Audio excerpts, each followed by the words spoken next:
Di Indonesia, populasi generasi milenial mencapai 90 juta jiwa. Itu menandakan kelompok milenial mempunyai pengaruh yang sangat besar terhadap perkembangan dan kemajuan Indonesia. Ditambah dengan jumlah aktivitas warga negara di dunia maya didominasi oleh anak muda milenial. Dan generasi milenial menjadi penyokong utama peredaran informasi di dunia virtual. Kemajuan teknologi yang tidak dikendalikan dan dikontrol akan menghasilkan masalah baru yang dapat menghambat atau merusak suatu negara. Dan generasi ini adalah generasi milenial, generasi yang sangat familiar dengan teknologi karena generasi ini lahir ke dunia di mana segala aspek fisik mempunyai ekuivalennya dengan digital.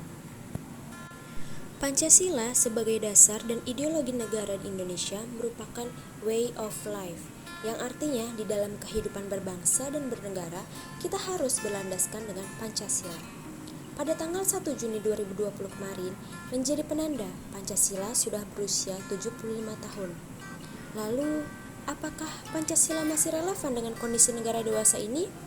Atau apakah Pancasila masih mampu menjawab setiap tantangan di era perkembangan teknologi, khususnya di era revolusi industri 4.0 ini? Pada waktu yang sama, ancaman bangsa terus-menerus berkembang di setiap bidang. Bidang ideologi misalnya, ancaman ekstremisme, paham radikal. Bidang politik, permasalahan pemilu, pejabat negara yang terjerat korupsi. Lalu, bidang ekonomi, kesenjangan yang masih tinggi. Bidang sosial budaya, pengangguran, kekerasan dalam rumah tangga. Bidang pertahanan keamanan, terorisme, konflik SARA, illegal fishing, dan lain-lain. Revolusi industri 4.0 juga membawa disruption and bridging generation. Apa artinya? Yang artinya terdapat sebuah gap antar generasi dalam sebuah pola komunikasi sehingga terjadilah disruption atau perubahan mendasar terhadap suatu realitas. Pancasila sebagai dasar falsafah negara Indonesia merupakan sebuah sistem nilai kebaikan yang universal yang bisa diterapkan dalam konteks apapun, baik pada masa hari ini, besok, dan masa yang akan datang.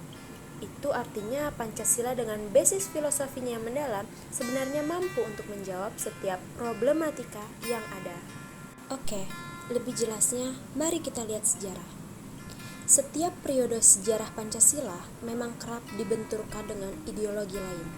Pada tanggal 18 September 1948 misalnya, Musso mencoba mendirikan negara Soviet Indonesia dengan melakukan pemberontakan bersama PKI.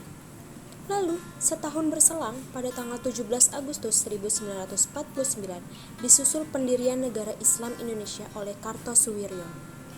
Oleh karenanya, kita harus meyakini bahwa Indonesia dan Pancasila adalah harga mati.